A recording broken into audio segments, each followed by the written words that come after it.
Arabian Mohammedan scholars especially keep on reminding us of the glorious and unrivaled achievements of Mohammedan Muslims. How accurate are their claims compared with those of the so-called unbelievers? As we have amply and repeatedly demonstrated, that most of the claims of the followers of Muhammad regarding their lineage, their ancestry, their beliefs, their traditions, their conquests, and their achievements in general are based entirely on myths and lies that they concocted in the first place by rewriting history as most victors do, and then actually believe them to be true. As Hitler demonstrably proved that a lie, the bigger it is and the more it is repeated, becomes a truth. He, like his mentor Muhammad before him, knew exactly what to do with lies. I shall now make a resume of some of the revelations that we made in numerous earlier chapters of ours regarding the following facts. Muhammad in his Quran asserts, as we all know anyway, that the Arabs were mostly illiterate and had no knowledge of previous revelations. Most of the Arabs of the Hijaz especially, where Muhammad grew up, were nomadic or semi-nomadic, unlearned and simple people. We also know that no civilization can be produced by nomads, and there was none where Muhammad was born. The Muhammadan Arabs were hordes who conquered many of the greatest civilizations of the time.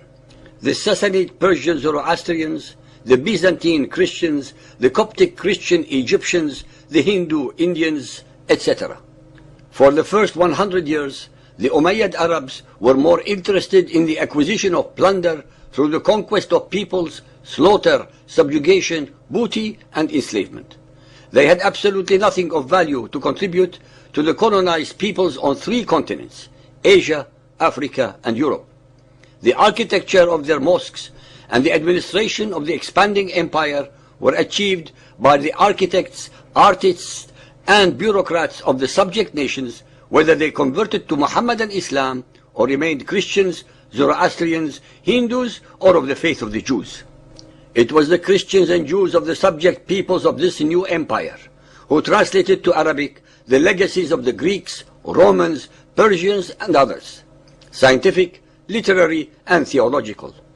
It was upon these ancient and accumulated foundations of knowledge that the next stage of Mohammedan Islam took place under the Abbasids, who replaced the Umayyads everywhere except in Spain. Now that the empire was established and there had been already several decades of translated knowledge, Mohammedan Muslims started building upon the ancient foundations new knowledge.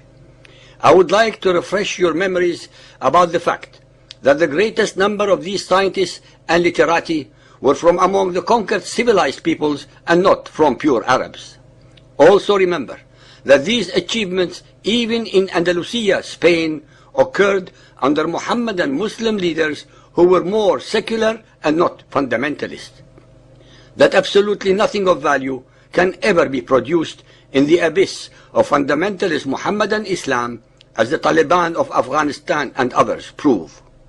There is absolutely no doubt that under the Mohammedan Empire, great achievements were made in the sciences and literature, but all these were arrived at when there was tolerance among the subject peoples, whereby Mohammedans, Christians, Jews, and Zoroastrians could work together in relative freedom and bring about these results. I must repeat again and again and again a self-evident fact that nonetheless escapes the attention of most people, whether so-called believers or unbelievers, that the Quran prohibits the Mohammedans from questioning any and all of its rulings, and those of Muhammad's Sunnah, as they are allegedly the words of Allah, that no human agency can or should ever tamper with. Based upon these rules, very few followers of Muhammad dared do otherwise, and most of those who did were butchered, imprisoned, or exiled. Mohammedan Islam cannot allow investigation or inquiry because that would actually reveal the facts and truth about it, thus exposing its mendacities, abnormalities, irregularities, and its contradictions of the biblical originals. Mohammedan Islam can only exist under tyranny, ignorance, brainwashing, and utter stupidity. Although these are harsh words, nonetheless, they represent the facts and reality, as I shall now show. during the 500 years from 1450 to 1950. From among the hundreds of millions of Mohammedans, no one can name 3 Mohammedans who have contributed anything of value to the advancement of humanity in any way, shape, or form. In the last 1400 years of history, from among the tens of millions of Mohammedans in the Arabian Peninsula, no one can name 3 Mohammedans who have contributed anything of value to the advancement of humanity in any way, shape, or form. From 1450 unto the present day, every single scientific, literary, and artistic invention and creation, in hundreds upon hundreds of the disciplines of knowledge, were and are being produced only by so-called unbelievers, Christians, Hindus, Chinese, Jews, and others. That the modern followers of Muhammad wear clothing, ride vehicles of transportation such as aeroplanes, ships, bicycles, and motorcycles, drink clean water, have electricity, have medicine and medical instruments, read books, wear shoes, even the making of needles, are entirely the product of the 80% of humanity whom they, with undeserved arrogance, derogatively and insolently call kuffar or unbelievers. That all of their 1.4 billion Mohammedans in about 55 illiberal states do not produce even 1 per 10,000 of the scientific papers that a democracy such as Israel does of 6 million people. That of the hundreds of millions of the followers of Muhammad, representing 20% of humanity, only 3 received the Nobel Prize for scientific achievements, while the denigrated Jews, the alleged descendants of apes, representing 20% of all Nobel Prize winners, although they are only 0.2% of the world population.